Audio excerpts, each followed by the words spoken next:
Welcome to the podcast Leadership Forum, a conversation with leaders who serve the public good. My name is Trevor Brown, and I'm privileged to serve as Dean of the John Glenn College of Public Affairs at The Ohio State University, where we aspire to fulfill a simple phrase that Senator John Glenn used to describe what we do: inspire citizenship and develop leadership.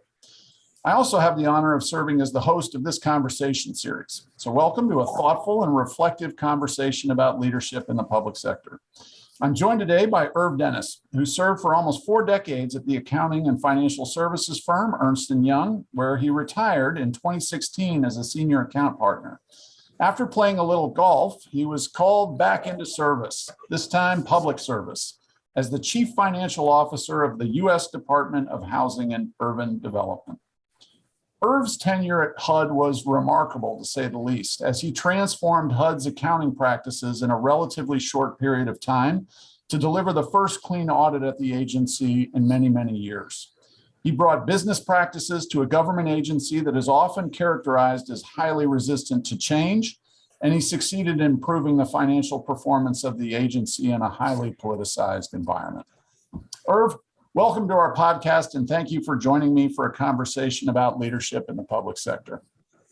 Thank you, Trevor. I appreciate the invite and look forward to the conversation. Great. Well, let's start with a little bit of background on HUD. I just want to sort of characterize for the audience the agency and what, more importantly, what was the state of affairs when you arrived? What was the challenge as you saw it, and what was your goal? Well, HUD is a big, complicated agency, like many federal agencies, and the mission is to provide safe and affordable housing and communities to those in need in our society. HUD operates at about a $68 billion budget. It has 12 programs that monitor and account for and oversee 38 different grants. It also has the mortgage world and the FHA and Ginnie Mae, and they also oversee disaster recovery funds, and that portfolio is about $90 billion. The mortgage world is about $1.3 trillion in FHA loans and approximately $2.3 trillion in the Ginnie Mae world. So it's a big, complicated agency. And when I arrived, the financial infrastructure was, I would call it, dysfunctional. It was the weakest of the financial infrastructure of the cabinet agencies. And it can be characterized as wasn't able to get a clean audit opinion for 8 years when I got there. There was 4 disclaimers. There's 9 material weaknesses, several significant deficiencies, and basically 14 areas within the financial infrastructure that could not be properly audited or accounted for. They were not in compliance with many of the other federal financial reporting laws that the government has, the Data Act and the Bowen Act. And I won't explain those, but they are basically reporting mechanisms to let the citizens of the United States know how grant money is spent and the status of it. The IT systems were antiquated, and basically they just lacked credibility within the intergovernment agencies amongst Congress and the White House and General Accountability Office. So it was really in poor shape. So, Irv, let me interrupt there, and thanks for that context. I want to put those two things together before we get to what you sort of established as your goal coming in. So you got a ton of money, taxpayer money, flowing through HUD. And then you've got what you've described as weak financial infrastructure. What's the risk?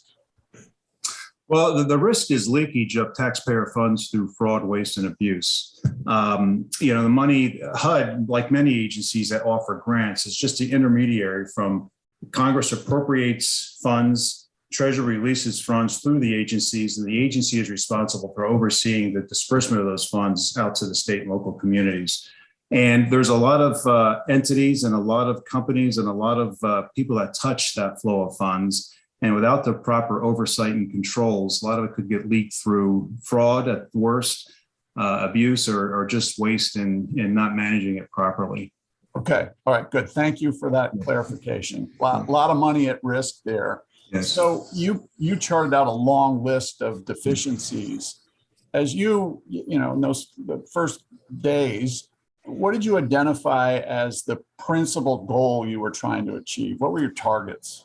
Yeah, the number one goal was to get a clean audit opinion. And you do that through cleaning up the financial infrastructure.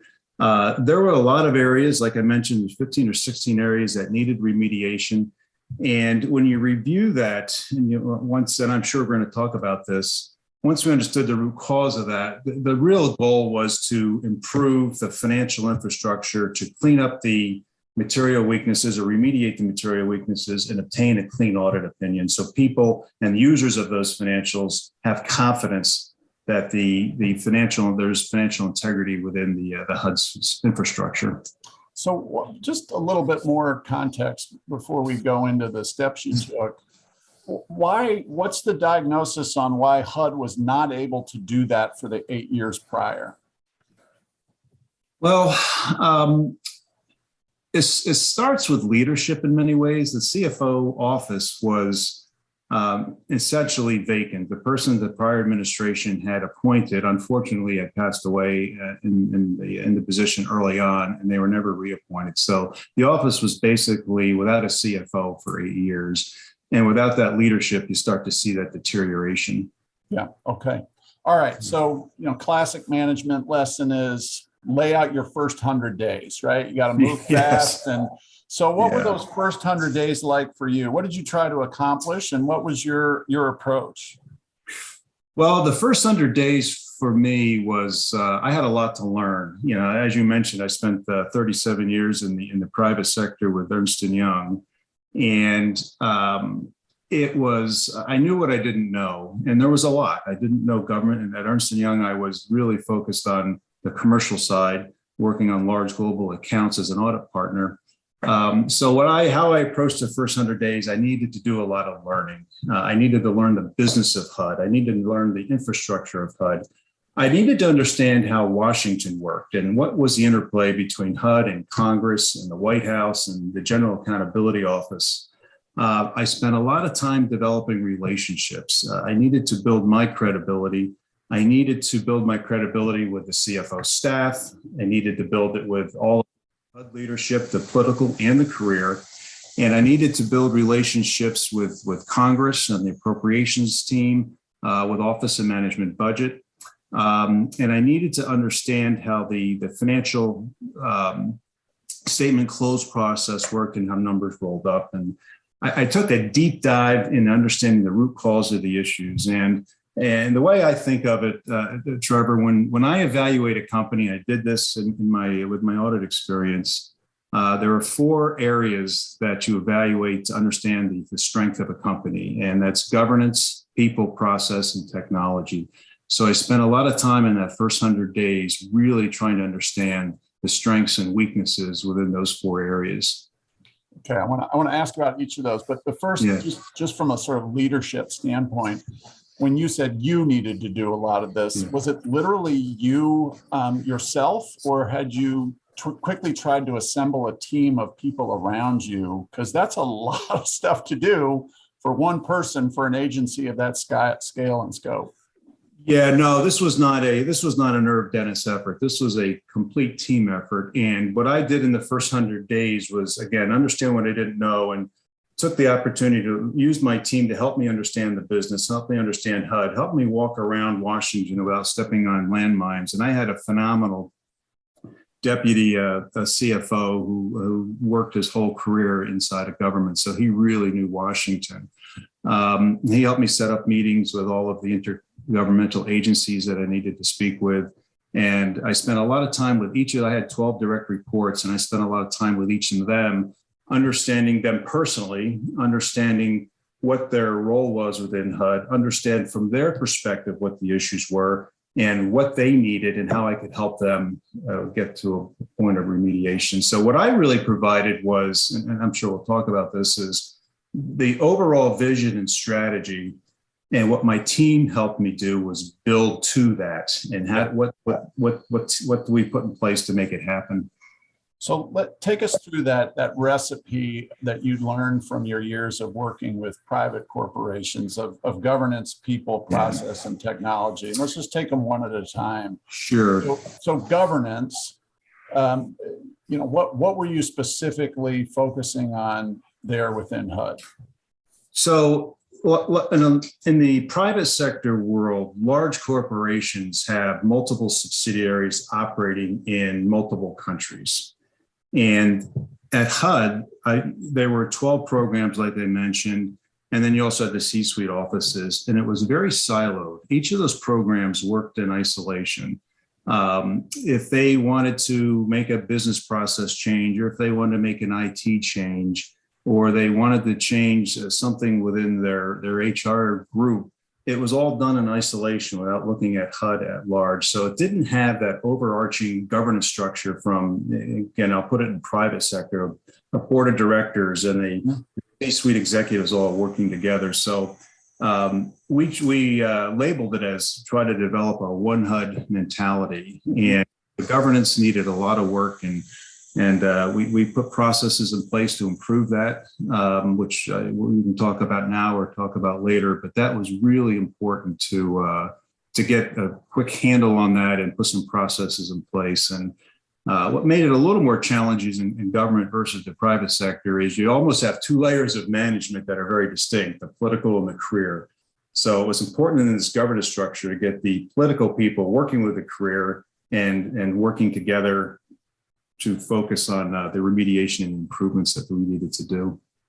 Let's put a pin in that one. I want to come back to that one and get deeper into it, but I want to walk through the other three as well. So let's turn to people. I can imagine that there was a lot of skepticism about you and your approach from career civil servants at HUD. You were coming from the private sector. You never had any public sector experience before. Right.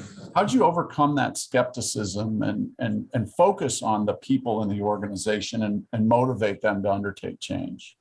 So, I really, I was in retirement mode, right? So I really was doing this to do meaningful work and give back to the community. And I did that through public service. And so I didn't come with any agenda other than to help my team, the immediate team being the office of the CFO. I did not come with a sense of arrogance that I knew more than them, because I didn't. And I told them, we need to work together on this. And I knew financial excellence, they knew government. And I said, we got to just merge those together to make this happen. And, when the people area needed a lot of work, but it wasn't about the people themselves. It was about the processes within government. And, people need, they need the right tools, they need the right training, and they need the right mentoring to blossom in their careers. And the government at large, I don't think, does a great job of providing necessarily the training aspect or the right mentoring. And they certainly didn't provide the right tools. And we'll talk about that as part of the remediation. So I made that a focus, and they were looking for leadership. And the people within inside of government are very, very smart. They're very mission driven. It's very impressive to see how hard they work for the American people. But what they needed was, again, some leadership and someone supporting them to show them the way to remediate. Yep. Great. Okay. Now you mentioned processes. Yeah. Sort of diagnose for us what the process challenge was and what you saw as the corrective. So from a process standpoint, there's lots of policies and procedures inside of government, as you would expect. And a lot of them were old, they were outdated, they weren't current. If people were to change roles and jobs, there wasn't really a footprint to follow. And I think there's probably over 250 processes, and we took the policy statements, if you will, and we tweaked them around quite a bit, and we updated them, and we talked about the importance of the ones that really would help us with the remediation efforts. The infrastructure of government, operates on a industrial revolution infrastructure or platform that was done back in the 1900s, and we're in a digital age right now, right? And the government hasn't caught up with that, but so a lot of the processes that we put in place were around IT modernization, and that made a huge difference and created a lot of efficiency and effectiveness. So that's the process that we focused on. You're doing a great job putting the softball or the T-ball up, so we go right to the next one, which is technology. I heard this factoid once. It was probably 3 years ago, so it's been some time. that Yeah. HUD had no IT staff under the age of 30. That suggests an agency relying on technology from a bygone era. Was that Right. the case? I mean, was it the case? Absolutely. It was the technology. It was very antiquated. It was aged. It didn't communicate well within itself, and it was very fragile. Yeah. And I often speak of the technology as being a bowl of spaghetti that's aged and dried, and you put some pressure on one side or the other, and it's ready to crack.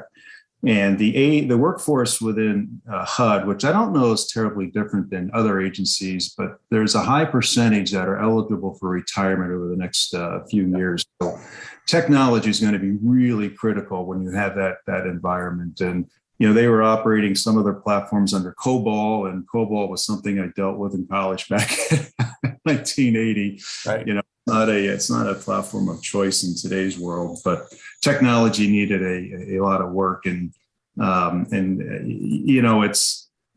that's hard to change technology. And many times it's not about the IT, it's about business process changes. So we really had to think all of that through. And at the end of the day, we'll chat about IT modernization was a big part of our remediation, and it wasn't about changing the program. It was about putting cheaper technology on top of the infrastructure that was there, with robotics and data extraction techniques and artificial intelligence and things like that. But yeah, it was a very, very, it was shocking how antiquated it was. So, but before we go deeper into some of these, just want you to reflect a little bit on this quartet of sort of things to work on in that first 100 days: governance, people, process, and technology. Was born of your experience working in the private sector. Now that you've had a little bit of time to reflect, and you sort of, not that you had a bias, but this was a framework that you used successfully in other places. Did you think it was the right framework? Like, was that the right quartet of things to be focused on? Well, governance, people, process, and technology is in every entity, no matter what size or what industry. So what was helpful to me in the audit world was, as an audit partner, I rotated large accounts every 5 years. You only can sign as an opinion for 5 years for independence reasons by the SEC. So I had to quickly assess companies, and there are the 4 areas. If strong people might be able to hide weak technology, and strong technology might be able to hide weak people. But if it's all working together, it's the risk assessment that you do. And when you walk into an entity, you look at those 4 things, understand where the strengths and weaknesses are. You can start to identify where the risks are, and that's really how I approached it. Okay, so let's take that chronological approach. So that first 100 days was a lot of assessment, relationship building, and by extension, trust building and listening. So then you've got your sort of diagnosis. Tell us what comes next. How did you decide which of those things to prioritize and where to really lean into? Well, I had a very strong sense of what needed to be done. I had a very strong sense of where we needed to be. And once I did that evaluation, I knew where the areas were that I needed to focus on. So at this point, after the 100 days, I had my credibility built with my team, with the leadership of HUD, and with the intergovernmental agencies that we dealt with. What I had to do then was get resources. And I did that through creating a document that laid out very clearly what the issues were. And that's the first time many folks had seen it with that type of clarity. And I needed my people to help me build the financial platform, the financial framework to make that happen. We put a very detailed financial plan in place, and they helped me build that out. And then they started to get ownership of it and feel the ownership of it. And once I developed the transparency plan and what the current state of affairs are, is I documented what the causes were. We put a detailed remediation plan in place, identified the resources that were needed. I understood the barriers that it was to success, and there were barriers. And once we put all that together, my team was brought into it. That became the the platform or the energy to make the remediation happen. And we put together a very detailed plan to improve and just to launch the project. So I'm going to fast forward a minute to the end, just have you talk about how you embed some of these changes. But before we get there, I want to talk about, or have you talk about your experience and the differences between, then you've alluded to some of these, the public and the private sectors, and what the sort of major challenges were. And you could pick any one of those four areas we were just talking about as an example, but just start by describing what you see as the primary differences between the two sectors. The number one difference in my mind is the word accountability and consequences. When you think of the financial health of HUD, which was terrible, with the material weaknesses and the disclaimers, lack of audit, that can't happen in the private sector.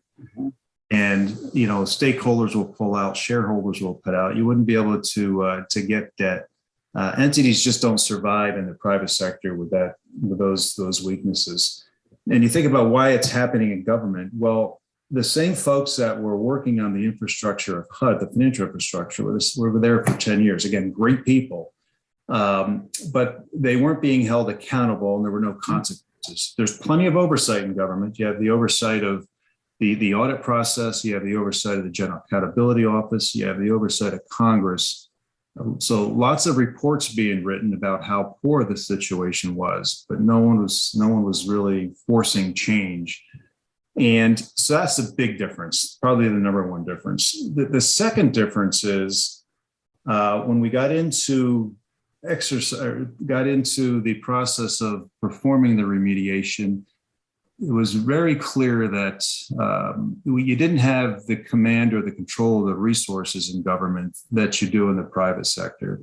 And the resources that you need to make change are people and dollars. And in the private sector, it's easier to put people in place to succeed, terminate, and hire. Those three things are much easier in the private sector. It's easier to get dollars. In government, it's very, very difficult to fire someone if they're not performing. It's very difficult to move someone out of their position if they're not performing. The hiring process can take anywhere from 8 months to a year within HUD. I don't know what the other agencies, but at least that was our experience at HUD. So resources, the people side, are very difficult to maneuver around to make quick progress. And the budget process is extraordinarily difficult in Congress. The appropriations let you know, they appropriate the money, and they let you know how to spend it, when to spend it. And when I went to the appropriators laying out our plan and asking for dollars, they balked at it. And they didn't give me anything nearly what I wanted in the first year until I proved myself. So those two resources are very difficult to control, and a big difference between the private sector and government are, consequences and controlling resources. So I want you to elaborate on each. These are great. I just want to restate. I thought the statement that there's a lot of oversight in government, but very little accountability, at least in the part of it that you experienced. Right. So how did you, during the time you were there, change the culture and the operation to move towards accountability? So, my team, the direct reports within the CFO office, they were tired of getting beat up. They wanted change. They just didn't know how to do it. And once I came in with a vision, I got them bought into helping me put the remediation plan together. We had a little bit of success in what we were doing, and they knew I was there to support them without any other agenda other than to help them make an improvement. Once I got them bought into that, there was a lot of excitement, and I took the blame off of them. They were feeling this was all the CFO shop. And I said on day one, in my experience, most of the material weaknesses in companies are not within the CFO shop. It's out in the operations. And that's exactly what happened. All of the material weaknesses and the aged audit recommendations were out at the programs. And what the CFO's office, their biggest weakness was they did not have the controllership oversight and functions. So programs were doing stuff in isolation of the CFO office. And we talked a lot about leadership. I said, leadership doesn't start it starts at the top, but it's so critical throughout the complete organization. And you need to be a leader within your sphere of influence. And we spent a lot of time talking about that. And I basically said, you need to walk around HUD like you own the place, and no one should be making, as it relates to financial infrastructure, and no one should be making changes and without our approval from a policy and procedure standpoint. And once I gave them the courage and the support to lead in that regard, it was a big difference. Yeah, no, so you really did inculcate a culture of accountability and by empowering your employees. Now let's switch to you made the statement that, you don't control resources, whether people or dollars. And you put this proposal before Congress to say, look, I've done my diagnosis. Here's what I think we need to do to change and reform. And they said no. And then you said you needed to prove yourself first. Yeah. So how did you do that? Take us through what was involved in proving yourself to Congress to be able to secure the resources you needed to. Well, it's very similar to what I did when I went to a board meeting or an audit committee meeting. I prepared a document that laid out very clearly what the issues are, why they need to improve. Here's a path to improvement. Here's what I need here are the resources I need. Here's what the results will be. And I took that document and I shared that with all four corners of Congress. I shared it with General Accountability Office, and I shared it at the White House and OMB. And once people saw that there was a path forward, they started to buy in themselves. So I brought a private sector mindset into how do I convince leadership of what I need. And Congress balked, quite frankly. I asked for $250 million. And their view was, that's $250 million I can't get to the people you serve. And I tried to convince them that $250 million is going to be able to allow me to get more money to the people we serve without the fraud, waste, and abuse. And they didn't give me everything I wanted up front, but they said, I'll tell you what, I'll give you a little bit right now. You show me some progress and we'll give you more later. And that's in essence what happened. Yep. Yeah. So now let's take it to the end, which is another difference, I suppose, between the public and the private sector, which is not to say that people don't exit out of the private sector, but there are these milestones, there's this sort of exit points, i.e. the transition of one administration to another, where sometimes people stay on, but often a new administration says we want our people in. So then your time was up. What steps did you take to try and embed some of these changes and fundamentally that culture of accountability as you walked out? It's interesting when you say I walk out. One of the other big differences in private and government is the complete leadership change every 4 to 8 years. It wasn't me walking out. It was all the politicals walking out by and large. And I was very conscious of this early on in the process, like what does happen if the next administration has a different agenda and a president's management agenda, I should say. And it was really important to me to get the career folks bought into what we were trying to do. And once they believed it, they understood how to make it happen and understood what levers to push to sustain the progress and continue the progress. That's what was going to make it sustainable. And we spent a lot of time talking about that. And fortunately for me, a lot of the stuff as it relates to financial excellence within the internal control structure, they bought in, and that was actually going quite well when I left.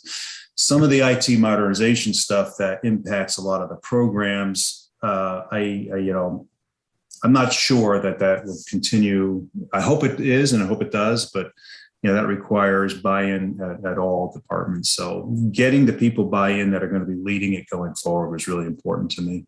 So as we pull this to a close, normally I would ask, what advice, counsel do you have for aspiring young people going into this? But I want to pivot this a little bit in light of your experience and your success. What advice do you have for agency leaders, whether they be at the federal level, state, local, where the context is somewhat similar to what you went into? What advice do you have to them about how to attract people into government service, particularly those that perhaps like you came from the private sector? What's the pitch? To me, the pitch, and I've become a huge fan of people going into public service and working inside the agencies and at any government level. I think it's a fascinating career spot for people, either as a full career or as a stopping point in their career for 3 or 4 years. I think the pitch is the government needs to advertise themselves more. And there's 2 things actually they probably need to do. They need to improve the infrastructure to attract young talent. These folks out of college today like this high-tech digital world we're in. Government probably needs to catch up to it to attract. But that's on the infrastructure side. When you think about policy and others, the government's a phenomenal place to work. There's no industry you can't learn. They touch it all. The regulatory side, policy side, infrastructure side. But if the government did a better job of advertising itself on college campus, getting out and reaching people, the students, I think it would be really helpful to them. And one of the things I'm doing now with American Cornerstone Institute is developing an educational program to help educate people on the executive branch and on the infrastructure. Because I really do think if we can get civic-minded people started that have some private sector experience or have that knowledge, would be really helpful to the financial infrastructure of government. Well, Irv, thank you for a really invigorating and insightful conversation, and thank you, even though it was late in your career, for taking those great talents of yours and putting them into practice in public service. We all are the beneficiaries. So thank you very much. Yeah, thank you, Trevor. I tell everyone that listens, it was one of my favorite 3.5 years of life. I really, really did enjoy it.